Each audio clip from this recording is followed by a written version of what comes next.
night. It's AfroEconomics Live.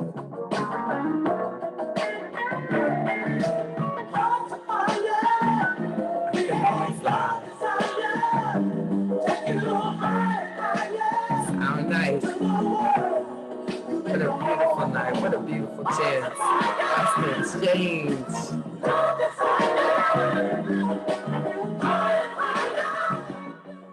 It's about that time. Yes, it is. About that time. Thank you for sharing your Wednesday night with me. I appreciate you. This is AfroEconomics Live. All the way live. Tonight's topic is live too, about health and wealth, or wealth and health. There is no wealth without health. But there's a lot of talk recently because of the pandemic. It came to global attention, the health and wealth connection. So it is like an interesting time. And sometimes we talk about, we do, health and wealth and different discussions, but tonight I want to really talk about the impact of wealth inequities, the impact of discrimination, the impact of the wage gap, the impact of our community being more likely to have a job that does not have any benefits, any time off with pay, that our community is much more likely to have to be that worker. So when COVID hit and it became, the wealth gap became front and center because of there was a huge disparity on who had access to good health care and who didn't. Who was less likely to have the emergency fund to take care of their family and who wouldn't, right? COVID brought a lot of the health inequalities to front and center, even though this has been a discussion for generations. That you cannot have, slavery and not at least take responsibility for its impact on the descendants, and from a health perspective. So there's extensive research that has been done on, and I'm just going to share one research study called Wealth Matters for Health Equity. And great study by the Robert Wood Johnson Foundation, University of California, San Francisco. I'm going to share certain parts of the study with you. But how are you all doing? Say hello. Say hello. I want to make sure your mic is working. How you doing, Queen Howard? Hello. How you doing, Ms. Davis in Atlanta? Hello. I am good. I love it. How's Miss Davis in South Carolina doing? Blacktastic. I know, that's right. Well, that's fantastic right there. Hey, JB, this is Ethel. I can hardly hear you. I'm not sure what is. I've got my volume on 100, but. How's everybody else doing? I hear you down here. Great. Doing good. Doing great. How you doing, Miss Richardson? You know what it is, and say is y'all had that party celebrating your graduation from college, and definitely I have something special I want to send her from my family. We got something for Gabrielle Congratulations on your finishing your bachelor's, girlfriend. It's beautiful. But that's what it was. Y'all had that party. You had the volume turned up so much that I sound quiet to you. Yes, you do. I'm gonna go out and I'm gonna come back in. Y'all were potted up. Okay. We got All right. I hear Let me try that. your mic is potted all the way up. I hear it too. That's I don't know what is going on. I'm gonna leave and then I'll come back. right. So I want to share this graphic with you. Can you turn that was like, how you doing, Ms. White? Thank you so much for coming and being with us this evening. How are you, Mr. Dixon? All right, how you doing? I'm good, JB. Oh, it's so good. It's good to see y'all. We're talking about health and health equity. And I think that sometimes because the majority of you all have jobs that and have always had a job that had healthcare insurance and health insurance, that you really have never had to worry about it. As anyone that has their mic open, which would be a member that has actually ever had an experience where they had no healthcare insurance? You did? Nobody. You know, that is like how rare that is. And I think that we take that for granted, but there are millions and millions of Americans who have no health coverage.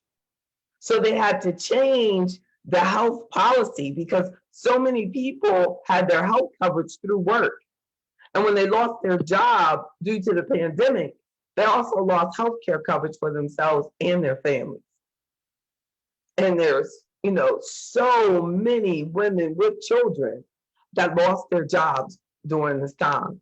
So we have to really be conscious and I'm gonna keep an eye out on because all of the studies, of course, that I'm looking at are from pre-pandemic health inequality challenges. But when the pandemic hit and they saw how aggressively it impacted the Black community, then health inequality in America hit front and center. It became a huge issue. Now, in this graphic, yes. So the in this graphic is figure 1 titled Wealth Inequality and Life Expectancy at Birth in 14 affluent countries. And so here's our country, the US. Now look, and then the US life expectancy at birth, we're down here at the lowest. And the wealth inequality measurement. So this is to say, the larger this number is, the larger the gap in wealth of those citizens in that country.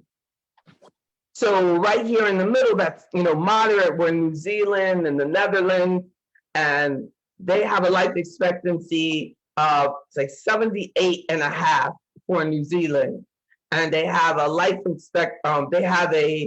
wealth inequality coefficient of 0.65. Our country's number is much larger than that at 0.8. It's meaning that we have a larger wealth gap in our country, and look what that does. It reduces the life expectancy of our overall citizens. Mm. And that is, this graphic says it all. Because of the lack of sharing of the wealth or the benefits of wealth, the less likely, a poor person is not expected to live as long. And based on the fact that the majority of the people are not in the highest wealth, that's where that coefficient, that's why it's so big, then the life expectancy in our country has been cut down drastically because of the wealth gap. Interesting when you think about it. So it says that how can the link between economic inequality and health be explained? Where, well, based on 30 years of research, that's where those numbers came from. Richard Wilkinson and Kate Pickett concluded that health tends to be worse in countries with greater wealth or income inequality. The greater the inequality, the larger the gap in the haves and the have-nots, the worse the health is in the average citizen of those countries. Because greater economic inequality may make the lives of the rich and the poor increasingly separate. So we're not being able to, because they have such different lives and live on totally different ends of town, and really in the whole country, then the rich people over there, and they don't ever get to see the challenges of the people who actually made the wealth for them possible. Then that disconnectedness translates into relatively less public spending on policies that benefit the entire society. Does that make sense? So Yeah. they go on to write that by undermining social ties and trust, large economic differences between the rich and the poor also may exacerbate societal problems associated with poor health. So it exacerbates societal problems that are associated with poor health, such as crime and violence. That a large economic differences could actually be contributing to the poor health, according to research, and leading to things like crime and violence. Although economic inequality, the difference between the haves and the have-nots has been repeatedly correlated with health. Health and wealth have been repeatedly connected.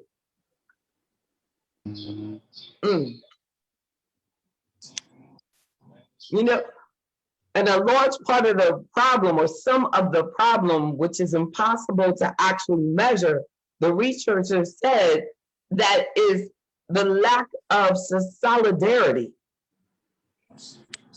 Because and how do you measure lack of care for one another? The lack of the need or desire to make sure that everyone is okay. But that's a big part of it. That the economic inequality and the big gaps between the haves and the have-nots create that lack of your problem is your problem, your problem is my problem, you are your brother's keeper, goes away when you don't know your brother at all. When you can't relate to their problem, when you don't want to see their problem, put them behind the wall.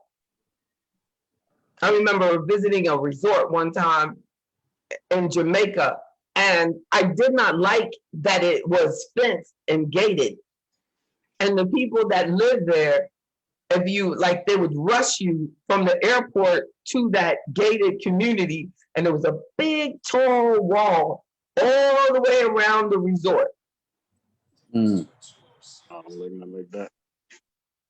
Great big tall wall.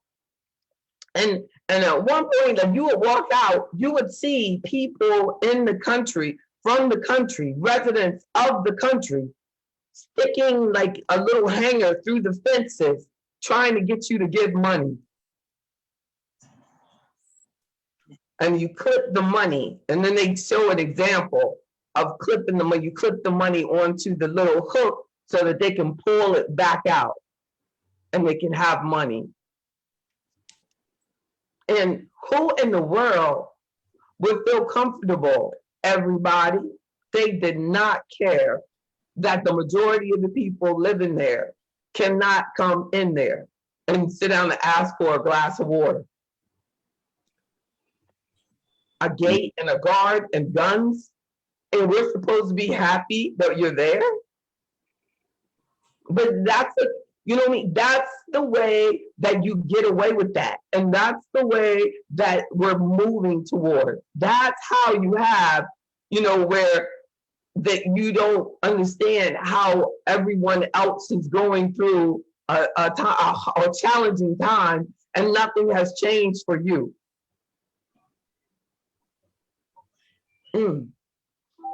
So some key points: wealth and income that are pulled out of their study.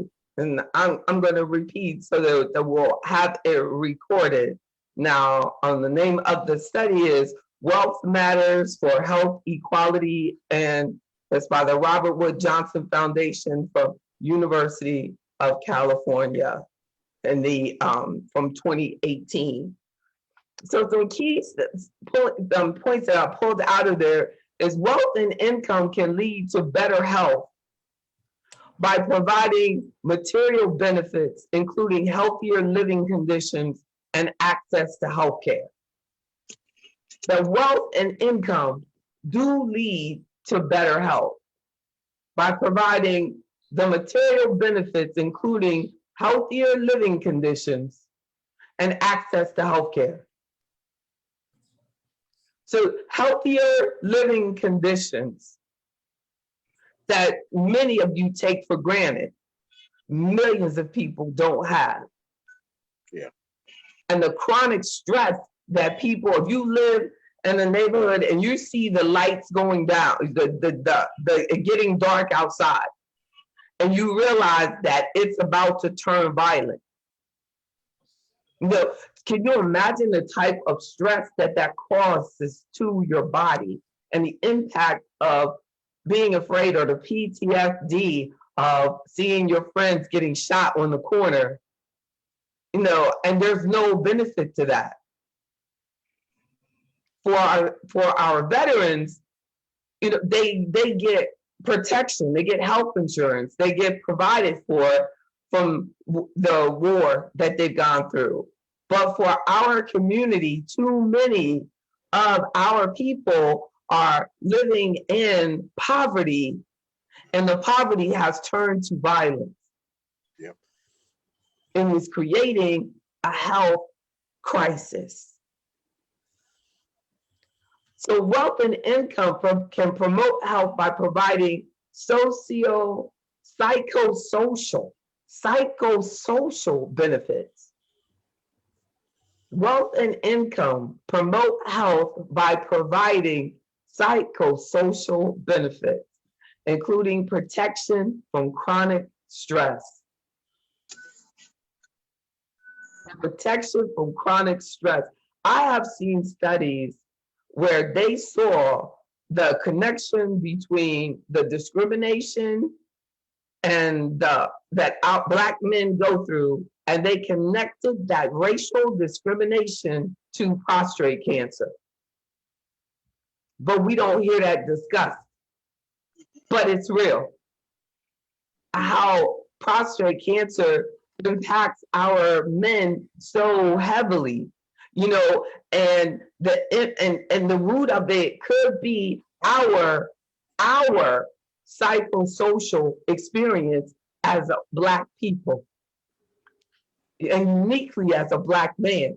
This study, so I'm going to discuss it as we go through, but the unique challenges of Black men and its impact on their health.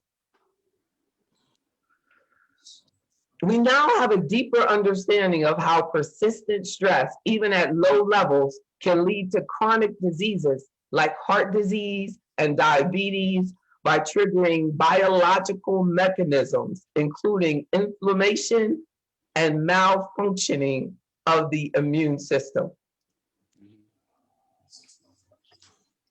Do y'all hear me on this?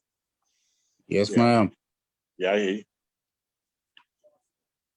This is real. I know Ms. Sanders, as a healthcare professional, I know you see it. I know Benita, I know y'all see it. It was a member yesterday that kind of triggered me, Ms. Reagan, who's also an RN, and she was, I was, talking about how I don't like pain medicines, and she was explaining that a Black person is less likely, according to research, get their pain actually maintained by going into the hospital.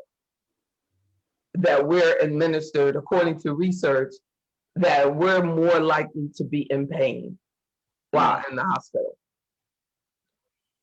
And I can honestly attest to that because I remember going into labor and explaining that I wanted to have natural childbirth.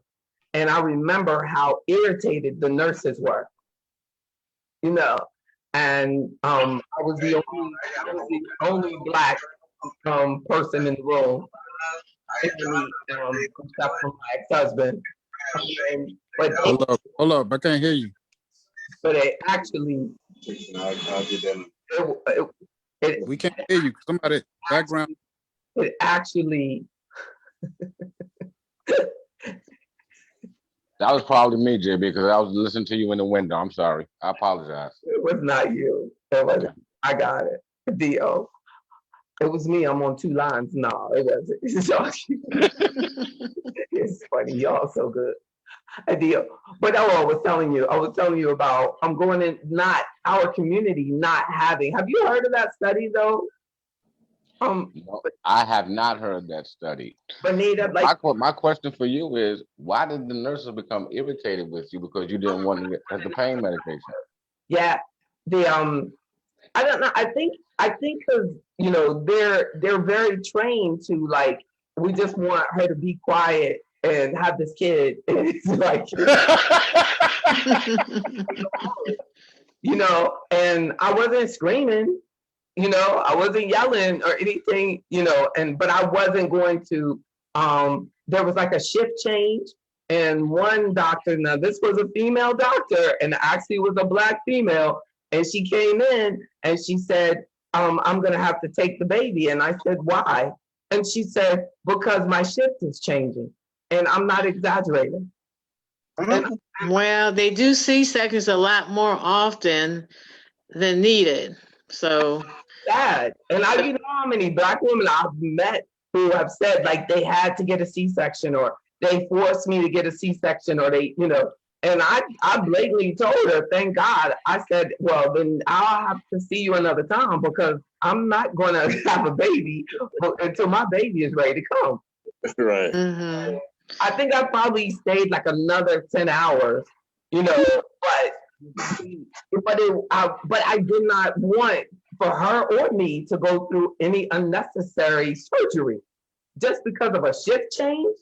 Right. So I'm sure that her compensation would have been a lot better if I had said yes, because she was ticked.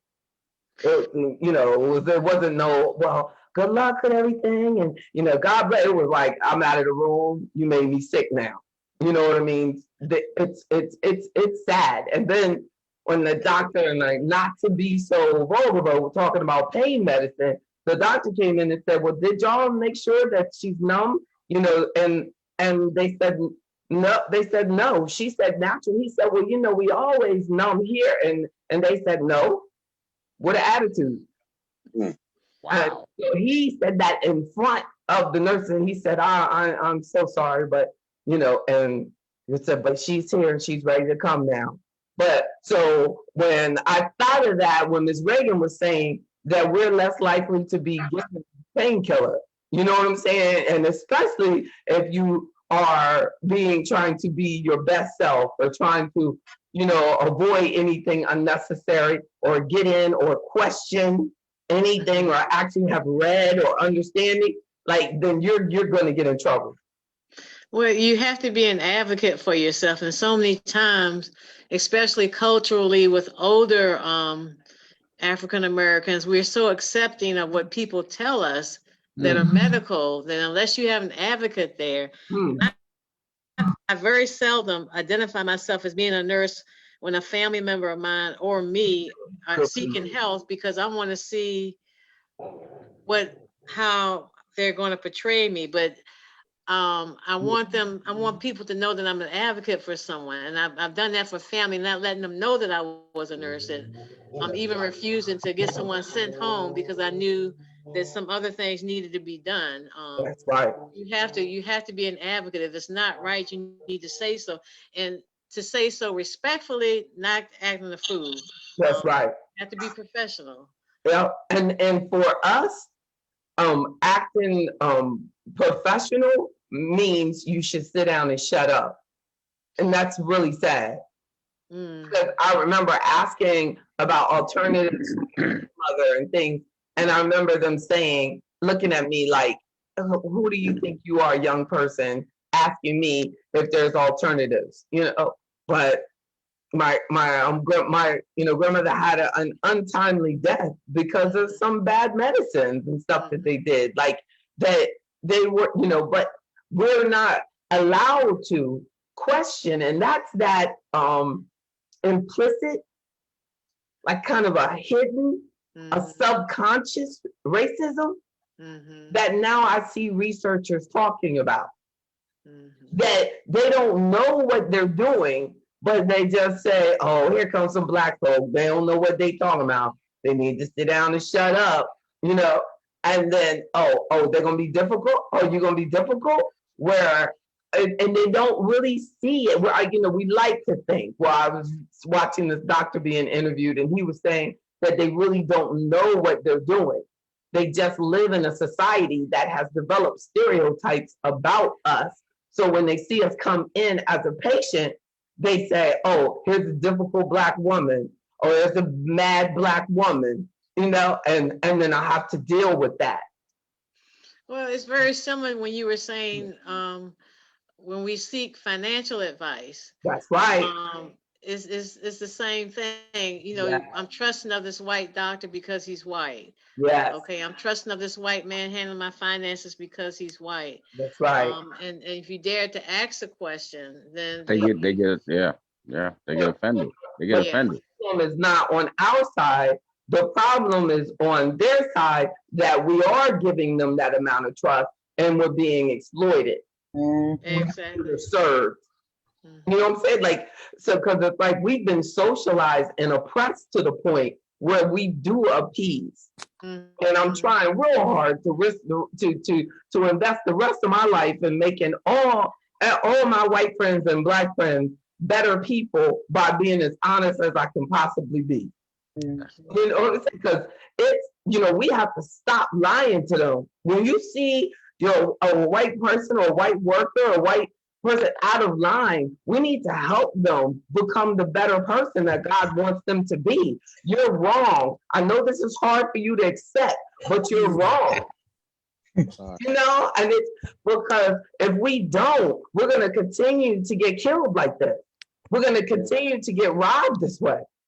I can remember when I got injured on my job in 2015, and I was in physical therapy, and I would take the report from the physical therapist to my doctor, and he would look at it, and then he would look at me like there's nothing wrong with you. And I was in that physical therapist for over a year, but when I switched, and then I brought that report to my doctor, he looked at me and said, oh, this is much better because it was more detailed. That's right. Until he got a more detailed report, he thought I was lying to him. He just understood. He understood that, he thought, black people lied.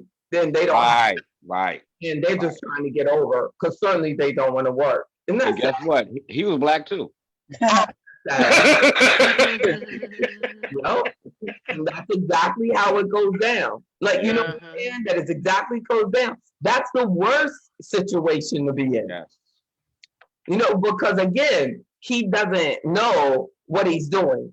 And he's been socialized and trained to look at us a certain kind of way. I remember one time I went to the emergency room and I ended up that it was like indigestion. I found out that I was like lactose intolerant.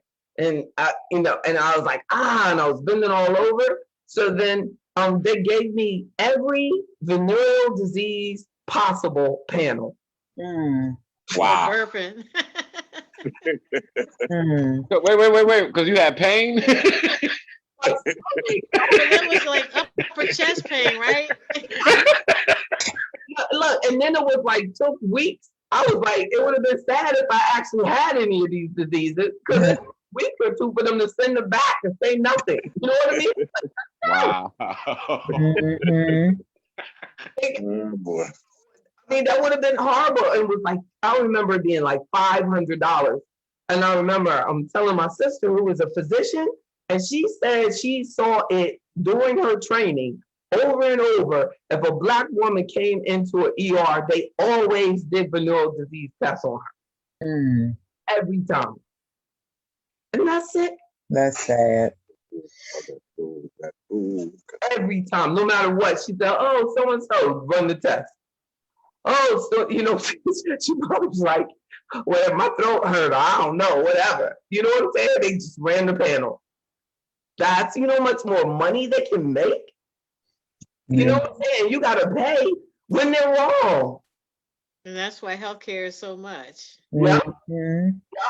So many misdiagnoses. It's so sad. Like, and then let's look at a third point that and then I want to also on that second point, it says we now have a deeper understanding of how persistent stress, even at low levels, can lead to chronic diseases. And I may have shared this, like heart disease, diabetes, by triggering biological mechanisms, including inflammation and malfunctioning of the immune system. In our third point, research shows that especially when hardship occurs early in life, cumulative economic stress. Like, so we talking about, they're saying like, this is if you are young and your family is broke, cumulative economic stress can lead to adverse health outcomes later in life, including poor self-rated health, more chronic disease, reduced functional status, and more depressive symptoms, even when financial circumstances improve. You're being poor, how they say, like, you got that poverty mindset or that broke mindset. It's real. Yeah.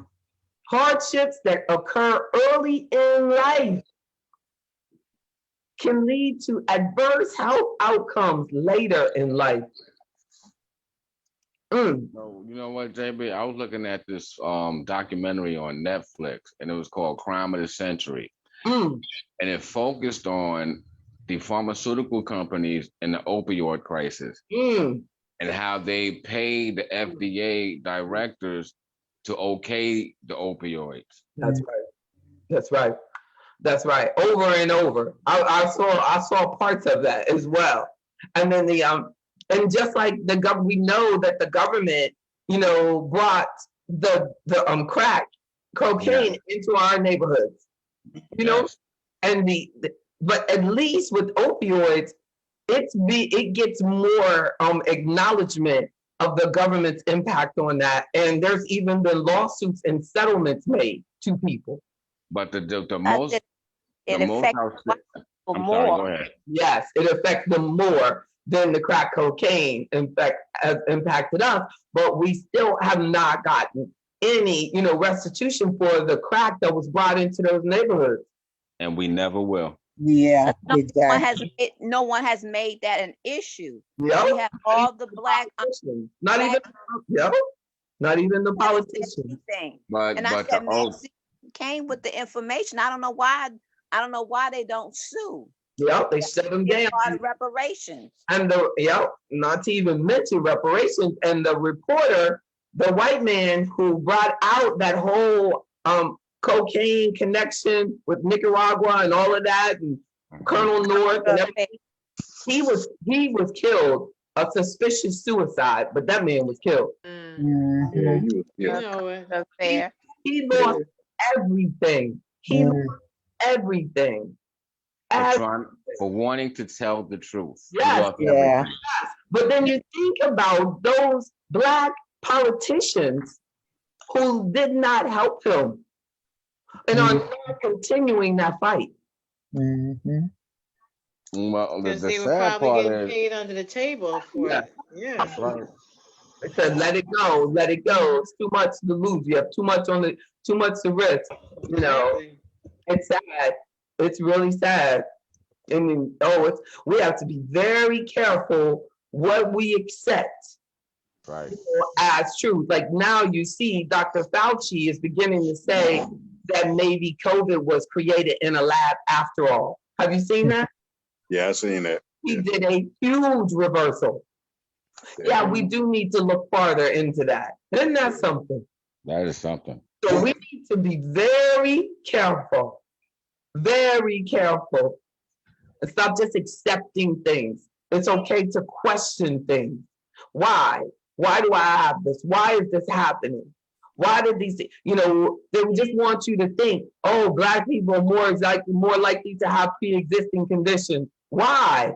Why? Well, because we're more likely to have had this type of chronic stress from early in life with watching our parents trying to struggle and get through everything. It's like we are living a social engineering experiment. Yep. And when you question it, they get offended. Yep. They get offended because who are you to question me? My title is this. That's right. Exactly. I have this education. Exactly. Who are you? But now they're doing the research on us. Yes. Now they're doing the research on us, and then it's okay. We have to start participating in this research and accepting our research as being valid. But and what we know, when you know what you know, stand by it. We know these things, but now these foundations get millions of dollars to back up that adverse childhood experiences, are killing us.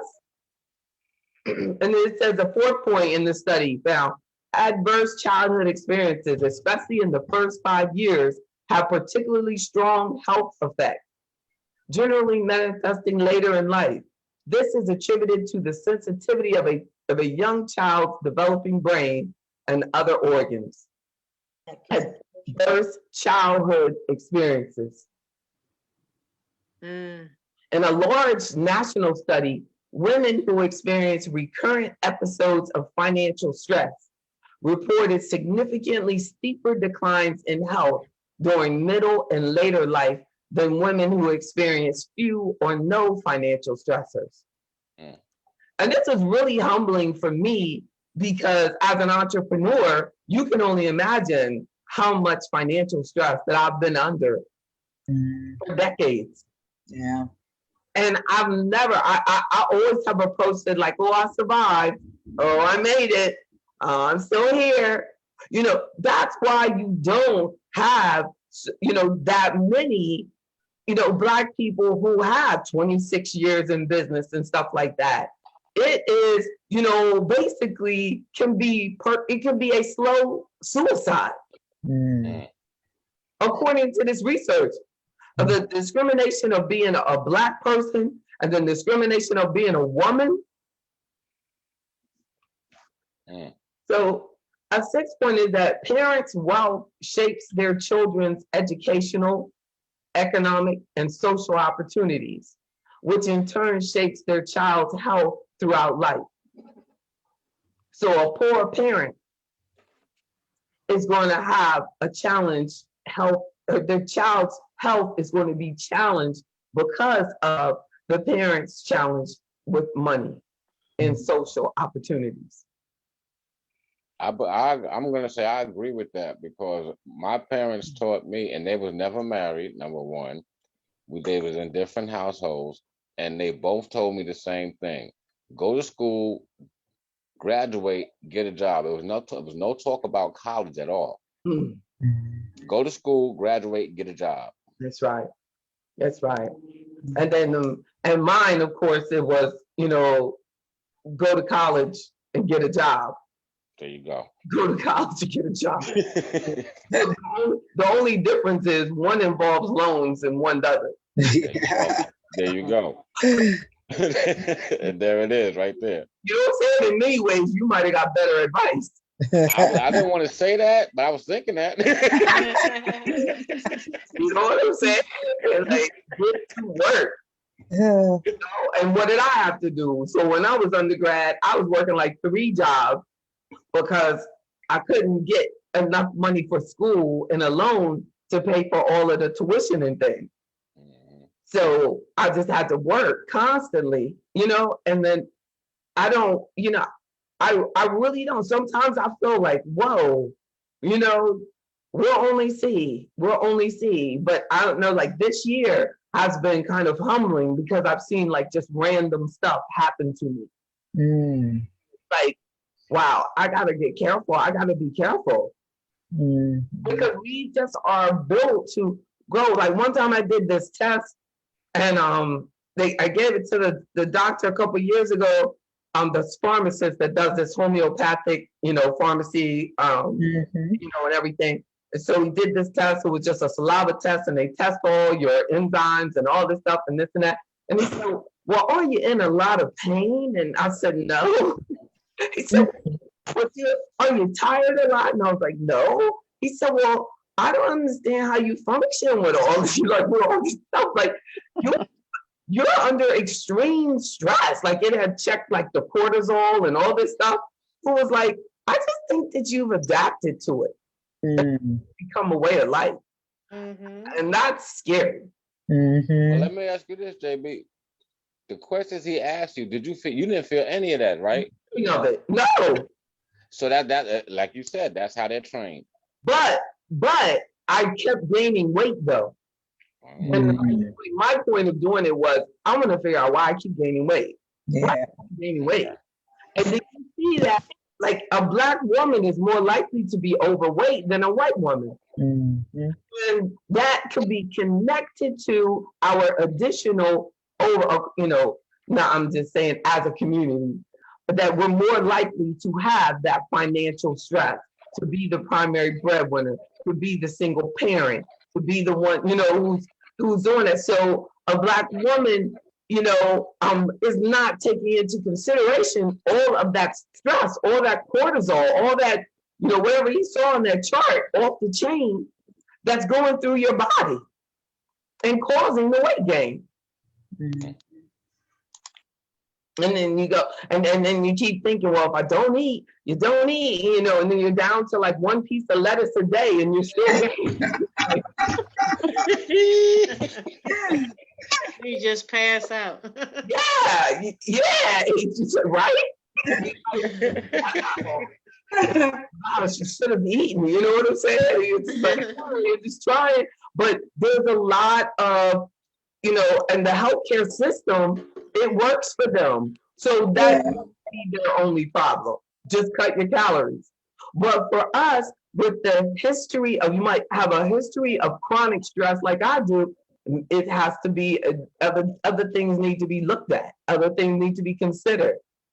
You know, like, and then they'll say, well, you just need a break. You know, don't you love it? Just need to take your time. You know, oh my goodness. How many entrepreneurs have, like, I know some of y'all got like 5 and 6 weeks of paid vacation, but entrepreneurs, you know what? We can have a limited paid vacation, but you ain't gonna get paid. You know what I'm saying? You can go on, take it off. Maybe I got to chime in and say this. This is Weeda from Stone Mountain. One thing that really works really for me is when on Fridays and Thursdays is to just get out and just walk. I gotta cut that time. I gotta carve stuff out of my schedule. I gotta do it, you know, and the only thing that stops me really is if it's raining or I'm just so tired. But that really helps me a lot. And then on one of the Zoom calls, I remember Mr. Bozeman said, we need to take some time to sit and do absolutely nothing. Amen. Yeah. Amen. Do that and no. Exactly. Rest your nerves. and have, you know what I'm saying, and have nothing. And that's rare for us. Mm. It allows it, for We me, gotta- it allows us to get in touch with ourselves. Amen. Exactly. When you Amen. doing so much for everybody, your job, your family, and you have no time to self-reflect, That's right. that can create stress as well. Exactly. Exactly. I mean, Right. and then think like there are millions of Black women who, like me, had to raise their child by themselves. Mhm. Like, you know, most of y'all were married, you know what I mean, and raised the child. But my husband left. My daughter was 4 weeks old. So, like, that was, and having my own business, like, it was so humbling to me because I just made me realize, like, wow, there are women that have to go through this. You know what I mean? I was grown, but there's women that have to go through that and they're young. You know what I mean? I don't know which one is better. Both Yeah. are hard, but it's like that is some bad stress. And I remember having my child on a Friday, and I remember being back to work Monday. Mm. And I've been working, God, thank you, God, every day since. I was glad I had her on a weekend. That's all I was thinking. And that's why when you took time for yourself, JB, I made sure to let you know I was so happy that you did that. Yeah. Yeah. Because I know you needed it. Yep. I just met you and I know you needed it. Well, and the thing too, you have to take care of your self first before you can take care of other people. Like they tell you on the airplane, Right. you heard me tell you this before, that when the plane is going down, put that oxygen mask on yourself first, because if something happens to you, what's going to happen to the person that you're there to take care of? Yeah. So Yeah. you have to focus on self-care to take care of others, especially as an entrepreneur. Yes. Yeah.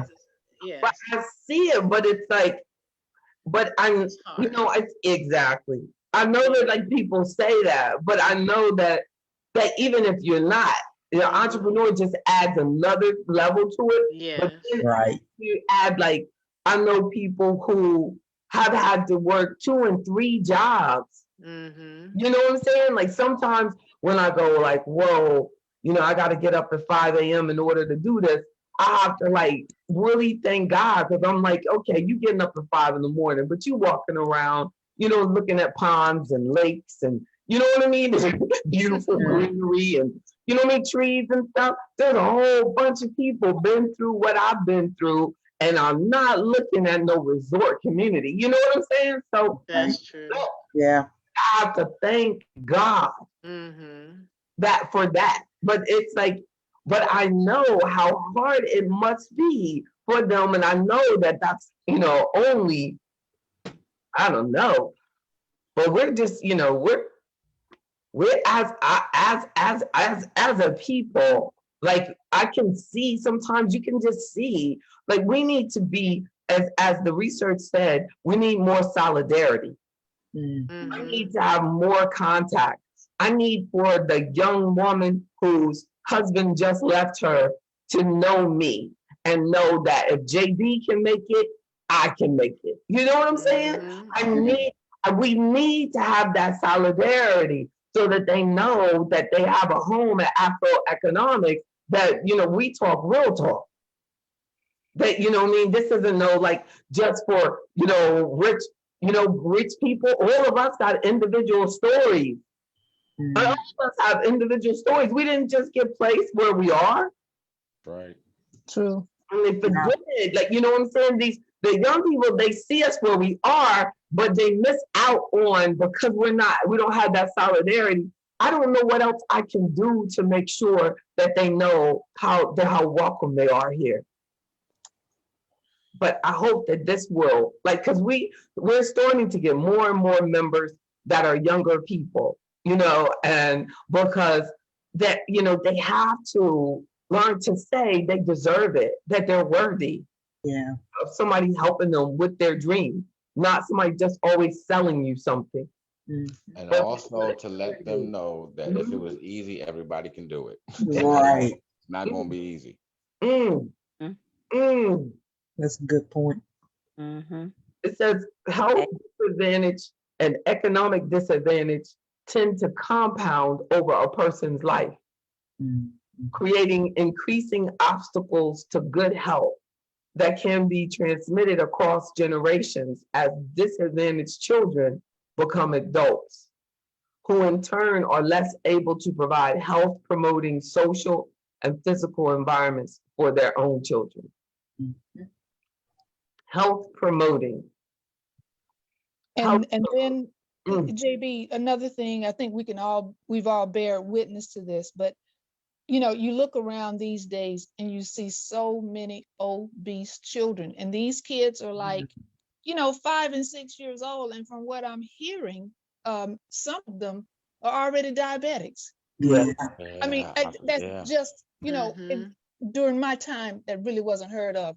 And as we've all, you know, been able to say, we played outdoors, had bicycles, you know, basketball, we shot marbles. I grew up a tomboy. I mean, but nowadays, you go into McDonald's and you see children and you say, or Wendy's or wherever, and you're like, oh my goodness. Yep. The technology. But not only that, they like most young, and I can go back 10 years. My friend had twin boys, and they would sit up all night and play Mortal Kombat. And I would go in there and say, "Did y'all eat? Did y'all eat yet?" And say, "No, we just sitting here." That's a very good point. Those video games. It's terrible. It's poison. It starts sabotage. early. The kids can show you how to use stuff, which you know, we didn't have those things. We went outside and you had to be in when the street lights came on. So we were moving the whole time. The kids today can sit in front of the TV all day. All day. Or in front of their I don't think device. that's by mistake either. I really don't. Me either. Me either. Not. Exactly. That's the social engineering. Yes. Talk to me. Talk to me. That's right. And then, so check this out. It says that I'm going to read from the study said that examining income mobility, it found that among adult men, that I guess that's been like taking your income and your income going through generations of your life, and that among adult men who were raised in higher income households, Black men are less likely than white men to be as well off as their parents. The authors concluded that this reflects a daunting web of race and gender-based disadvantages faced by Black men and boys. Race and gender-based disadvantages for our Black men and Black boys. And they're less likely to have the advantages of their parents. I think I mentioned this one time before, because a lot of the Black men in their 30s now, their fathers had jobs that were based on a movement to hire Black people to get them into industry straight out of high school. So their father might have gotten a job at Philip Morris. Exactly. Bell Atlantic. You know what I mean? They're not doing that now for young Black men. They ain't doing it for white men either, really. Right. They outsourcing everything now, JB. Right. Those jobs don't exist anymore. That's right. That's right. And all those guys have retired now, and like in their late 50s. That's right. And 60s. And they were during that time where it was let's hire Black people. Even in the federal government, you know, there was a movement in all of the governments. It was a movement to hire Black people, almost a mandate. You know, it's hard to know, but I know that they benefited from an affirmative action movement that doesn't exist now. Right. So a white man is more likely to have an engineering degree than a Black man, and those jobs now they want like college degrees to do things that were straight out of high school jobs. So, and a final point is awareness of the intergenerational pathways linking wealth and health underscores the need for increased investment in early childhood development, including early care and education and services to strengthen parents' ability to provide health promoting home environments for their children, both of which are essential for economic opportunity. Experience to date suggests, however, that such services alone are unlikely to overcome some of the most fundamental obstacles, such as institutional racism and entrenched intergenerational poverty, that undermine the economic well-being of a large segment of the United States population, which includes a large segment of the Black community.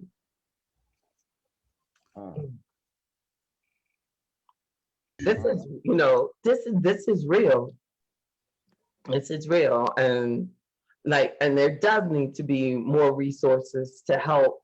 I feel that there was a study that I don't know if I had shared or I discussed, but it was talking about violence. So I posted it on social media, and it was saying that a lot of the gang violence was rooted back into aggressive behavior at home. So if you have a stressed out mom that's being aggressive to her children because she's overwhelmed, she's not mentally healthy, she's got too much stress, chronic stress, you know, been through something traumatic herself as a child, possibly, you know, then she becomes aggressive with the children because of lack of support and help. And then that aggressive behavior goes where? Towards the outlet, and the outlet is the child. Door. That's right. And the child becomes I would also add to that, and I shared this with you, JB, the thing that scared me the most when I was a young man was having a child with the child that I barely knew. That's good. Because you're not mentally prepared to be a parent because you're wow. still a child yourself. That is good that you felt that way. You know, that is, your mom and dad did a great job, you know, to have that fear. If only other men had that fear. Being honest with myself, it scared the shit out of me.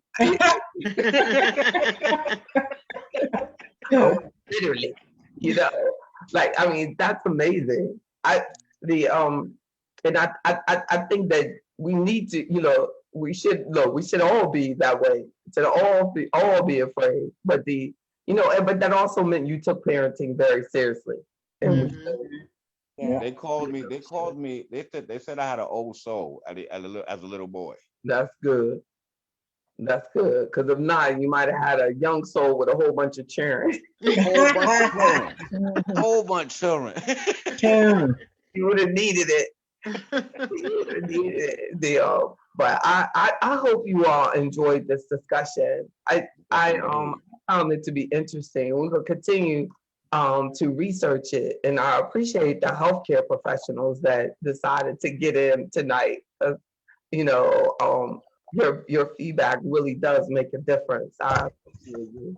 And any points that you want to share before y'all leave me? And I know that.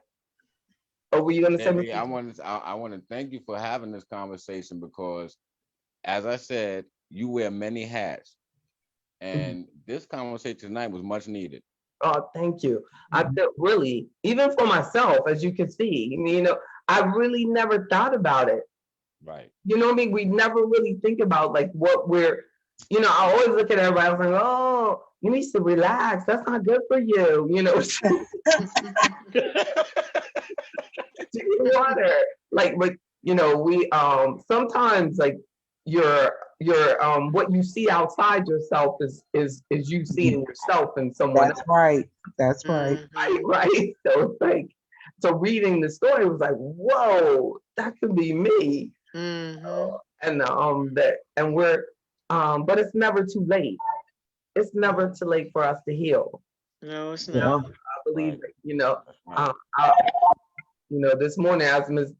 Davis said, as she was expressing about walking, you know, that it, I remember being outside this morning, I was like, whoa, I can just smell without a mask, you know, and I smelled honey and flowers and, you know, And I was like, oh, I'm so glad I don't have allergies anymore. I used to have allergies, and now I don't eat dairy. So to anybody that has allergies, like consider stopping dairy products because it really has helped me. Mm. And I can't. Question, JB. You said you take the aloe vera gel, Yes, yes. and do you take it in the morning, like a teaspoon, or what? Yeah, I take it straight, and I'll try to take it up to 4 times a day. Okay. So at minimum in the morning and the evening. Because what I was going to start doing is getting it and putting it and making a smoothie with it and add to my fruits, my berries and stuff. That's right. Add it to, since it's so smooth, don't blend it, just put it in there. Because a lot of times stuff like that, if you break it down in the blender, then you lose the benefit of it. Okay. What is it, JB? Aloe vera gel. Oh, aloe vera. Okay, yeah. Mm-hmm. Yeah, lots of medicinal purposes, yeah, for that. And the what were you saying about medicinal? I said the aloe vera. It has lots of purposes, medical purposes. Okay. Yeah. Yeah, I never thought about. I mean, I guess I was just thinking about it from the health. Is that what you mean? Like, yeah, I don't know. I've never seen a doctor actually give it as a medicine, but it is, you know. You won't. You won't. You won't. You won't. But if you've got a cut, you can buy the aloe plant right out of the store. You can go into Whole Foods, you can snap it in half and put the gel right on your sore. So imagine. Yeah, that's what I used to buy the plant. I used to buy the plant and just put it in. But JB said don't put it in the blender, so I'm gonna stop doing that. Yeah, don't put it. Yeah, just take your gel and just smooth it into your smoothie. Okay. Just take it straight on an empty stomach. I want it because imagine if you if it does that to something on the outside. Can you imagine how it could clean up the inside? Yeah. Talk to me. That would be nice. You know what I'm saying? That would be nice. Yeah. But it has like a detoxing and a relaxing effect to it that I feel. And the but it feels good. That's what we need. Something to make you feel good. Yeah. Before you go, JB, how's Michael doing? He's doing well. He's doing well. I see that smile on your face. He was gonna say something, but he didn't say anything. He's down there. He was the first person to log in. He probably logged in. She been mean to me. She been mean to me lately, y'all. Yeah. Say that. He's gonna say that. Ain't nobody trying to kiss you all the time.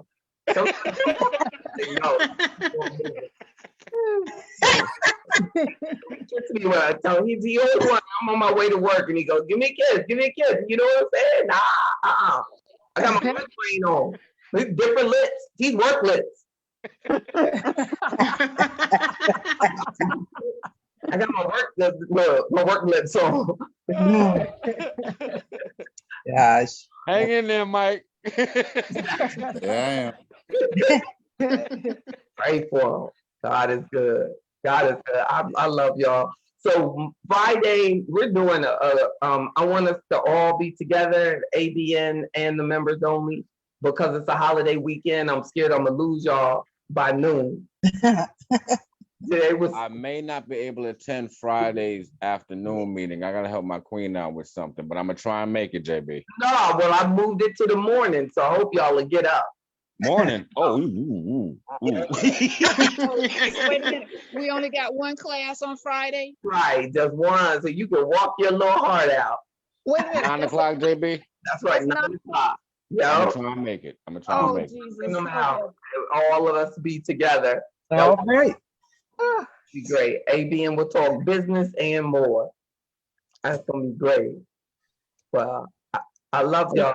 Love you Love too. you too, JB. Love you. Take care. Bye-bye. So, Thanks for the information. Love you. Good night. Good night. Good night. Good. All right.